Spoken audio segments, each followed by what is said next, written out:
Growfit 3 est un logiciel d'irrigation et de fertilisation. Commençons par l'irrigation, première partie. Nous avons ici le flowchart des différentes phases du logiciel. Choix de la culture, les phases de croissance, le système racinaire et programme d'irrigation détaillé. Première étape, nous choisissons la culture. Parmi près de 200 cultures différentes, je choisirai par exemple les cultures de tomates en plein champ. Une parenthèse, ce logiciel est entièrement traduit en français. Tout est écrit en français. La prochaine étape sera de choisir les phases de croissance. Les phases de croissance, les phases phénologiques. Là, par exemple, je vais décider de travailler en plein champ et en goutte à goutte. Encore une fois, tout est traduit en français. Et je vais décider de la date du semis ou du repiquage et le pays dans lequel je vais cultiver ça.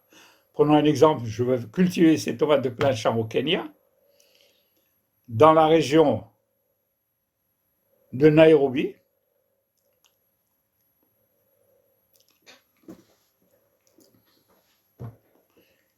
Si j'ai des détails sur la variété, je le note. Et éventuellement aussi le rendement si je veux avoir une estimation, mais c'est uniquement des textes. Alors, toutes ces phases-là sont aussi traduites en français. Je peux marquer ce que je veux, c'est du texte. Et là, je vais par contre enregistrer le nombre de jours pour chacune des phases. Le nombre de jours pour chacune des phases. Et à la limite, je vais même pouvoir corriger le temps. Ou alors, je peux par exemple rentrer dans une base de données que j'ai pour chacune des cultures, avec des différents exemples que j'ai accumulés avec le temps. Alors, je peux choisir un exemple, par exemple en Israël, et le prendre, si vous voulez, en stop pour le changer. Ou alors, j'irai par exemple en Inde, à Pune, si par exemple j'ai le même climat.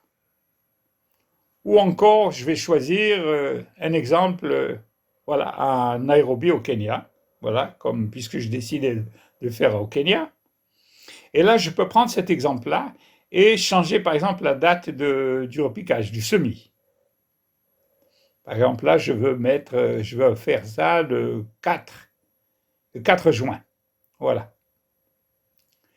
Je peux choisir tous les textes, changer tous les textes, corriger le calendrier. Je peux changer les coefficients culturaux avec lesquels je vais pouvoir travailler ensuite en irrigation. Par exemple, là, dans cette phase-là, un coefficient de 0,75. Et finalement, je garde ces données pour la prochaine étape. La prochaine étape, c'est en fait le système racinaire. Je vais donc estimer la capacité de rétention du sol en eau, et elle va dépendre entre autres aussi de la méthode d'irrigation. Par exemple, ici, je travaille en goutte à goutte. La largeur de la planche, par exemple, je décide que c'est 1,60 m.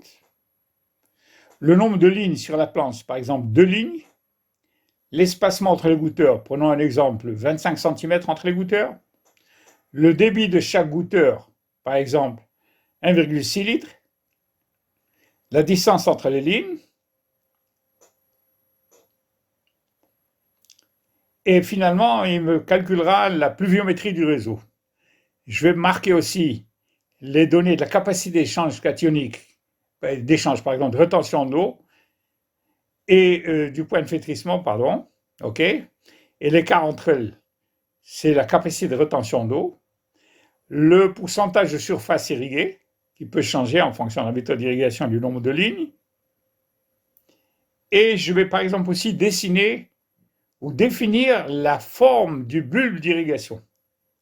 Par exemple, dans la zone entre 0 et 30 cm de profondeur, j'ai par exemple, supposons 60% de la zone racinaire.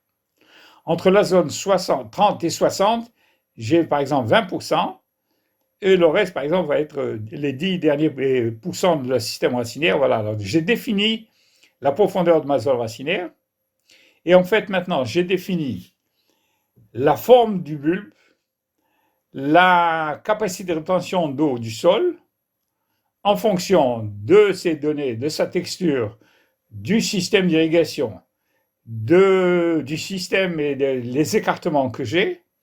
Et maintenant, je vais pouvoir passer à un programme d'irrigation. Je passe donc à l'irrigation. Je vais choisir le pays dans lequel je veux faire cette culture. Alors, on a décidé précédemment qu'on voulait le faire au Kenya, à Nairobi. Alors, je vais rentrer en Afrique. Et je vais chercher le Kenya.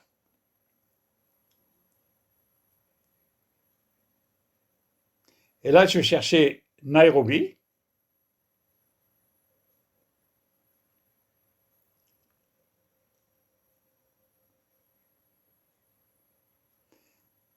Et là, je vais capturer les données de Nairobi. Je vais tenir compte, par exemple, de l'efficacité de la pluie, parce que des fois, on a des pluies très intenses pour une période courte. Alors, supposons, par exemple, que j'ai défini que l'efficacité était à peu près de 80%. Et en cliquant maintenant sur ce bouton, je vais en fait capturer l'évaporation et la pluie spécifiquement pendant la période que j'ai choisie. Et là, il va y avoir tout un calcul des besoins en eau, du déficit par jour, les besoins en eau par jour, la quantité d'eau, l'efficacité de la pluie et la pluie effective, le déficit que je vais avoir dans chacune de ces périodes et un programme d'irrigation.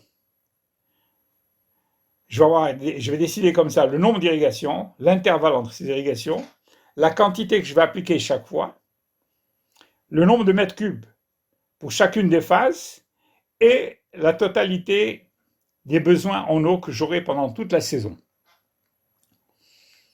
Alors voilà donc. Je vais pouvoir donc maintenant garder ces données et maintenant passer à une irrigation, un programme d'irrigation détaillé. Programmation à la limite par jour. Alors donc dans cet écran, je vais capturer toutes les données, les éléments que j'ai enregistrés jusqu'à présent, inclus l'irrigation par période. Et maintenant, je vais transférer toutes ces données-là par jour. Chaque phase, la profondeur de la zone, la capacité de rétention, le cassé, l'évaporation, le bilan jour par jour du bilan hydrique de cette plante. Ou alors je peux choisir uniquement dans ce tableau les jours d'irrigation. Alors là maintenant j'ai un tableau détaillé des jours, combien je vais appliquer en eau, combien je vais apporter, et je peux changer des données en fonction du contrôle que j'ai sur le terrain, en fonction du développement des cultures.